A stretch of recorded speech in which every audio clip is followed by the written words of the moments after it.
যে কোনো দেশের পার্সপেক্টিভে ব্যবসায় খুবই গুরুত্বপূর্ণ একটা ভূমিকা পালন করে না কেন কারণ সেই দেশের জন্য এই ব্যবসাটা অনেক পরিমাণে অর্থের যোগান দিতে পারে।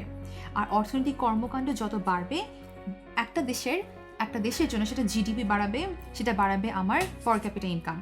এই ধরনের বিভিন্ন টার্ম আমরা ইউজ করি যে কোনো একটা দেশের অর্থনৈতিক উন্নয়নকে বোঝাতে, যা কিনা আমরা এখন আজকের লেকচারে দেখে ফেলবো।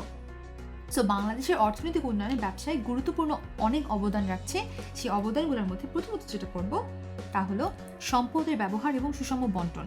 যেমন সমুদ্রের লবণাক্ত পানি। সমুদ্রের লবণাক্ত পানি কিন্তু তুমি কোনো কাজে লাগাতে পারো না। কখন কাজে লাগাতে পারো?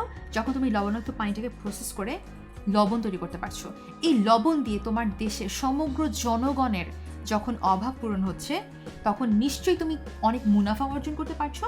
তখন তোমার দেশের জন্য সেটা অর্থনৈতিক উন্নয়নের অন্যতম একটা মাধ্যমে রূপান্তরিত হবে। যত বেশি ব্যবসায় হবে তত বেশি তোমার মুনাফা বাড়বে। আর এই ব্যক্তিগত মুনাফাগুলা যখন অনেক বেশি পরিমাণে বেড়ে যায় তখন আমরা বলে থাকি আমার পার ক্যাপিটা ইনকাম বাড়ছে, অর্থাৎ আমার প্রত্যেকের মাথা পিছু আয়ের পরিমাণ বেড়ে যাচ্ছে। মাথা পিছু আয়টা আমরা কি দিয়ে প্রকাশ করছি? আমার ব্যবসায় থেকে যত বেশি মুনাফা হচ্ছে, যত বেশি আমার ইনকাম বাড়ছে, সেই সোর্সটাকে আমরা ব্যবহার করছি। কথা হচ্ছিল ছোট ছোট মুনাফা নিয়ে। খেয়াল করো, এই মুনাফাগুলোর থেকে যখন আমি ছোট ছোট সেভিংস করতে পারছি বা সঞ্চয় করতে পারছি, সেই সঞ্চয়গুলা ব্যাংকে রাখছি। আর সেই ব্যাংক কি করছে? ব্যাংক অনেক পরিমাণে সঞ্চয় নিয়ে মিলিয়ে যেটা বানাচ্ছে সেটাকে আমরা বলি বিনিয়োগ। অর্থাৎ ব্যাংক আমার ছোট ছোট সঞ্চয়গুলোকে বড় একটা সঞ্চয় রূপান্তরিত করছে, কোথাও বিনিয়োগ করছে। বিনিয়োগের ফলে আমার দেশের আয় বাড়ছে।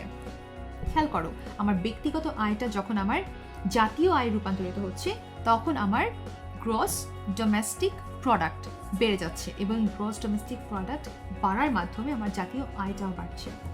সঞ্চয় বৃদ্ধি, যেটা বলছিলাম, যত বেশি মুনাফা হবে আমার ব্যাংকের সঞ্চয়ের পরিমাণ তত বাড়বে। আর ব্যাংকের সঞ্চয় যত বাড়বে তত বেশি এই বিনিয়োগের পরিমাণটা বাড়বে। অর্থাৎ আমার সঞ্চয় তখনই বাড়বে যখন আমার ব্যবসায় থেকে অনেক বেশি পরিমাণে মুনাফা অর্জন হবে। আর মুনাফা অর্জনটাই আসলে আমার সঞ্চয়টাকে বাড়িয়ে দেয়।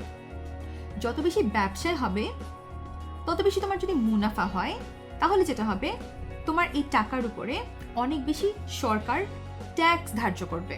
হতে পারে সেটা কর্পোরেট ট্যাক্স, এবং তোমার পার্সোনাল ইনকামের উপর যেটা ধার্য করা হবে সেটাকে আমরা বলবো ইনকাম ট্যাক্স। এই ট্যাক্স এবং তোমার উৎপাদিত পণ্যের উপরে যে ভ্যাট, ভ্যালু অ্যাডেড ট্যাক্স, এই ভ্যাট এবং ট্যাক্সের মাধ্যমে সরকার যে পরিমাণ আয় করবে তার মাধ্যমে সরকারের রাজস্ব বাড়বে। অর্থাৎ সরকার, যা কিনা NBR, national bureau of revenue, এই সংস্থার মাধ্যমে সরকার এই রাজস্বটা কালেক্ট করবে। আর এই ছিল বাংলাদেশের অর্থনৈতিক উন্নয়নে ব্যবসায় এবং এর অবদান।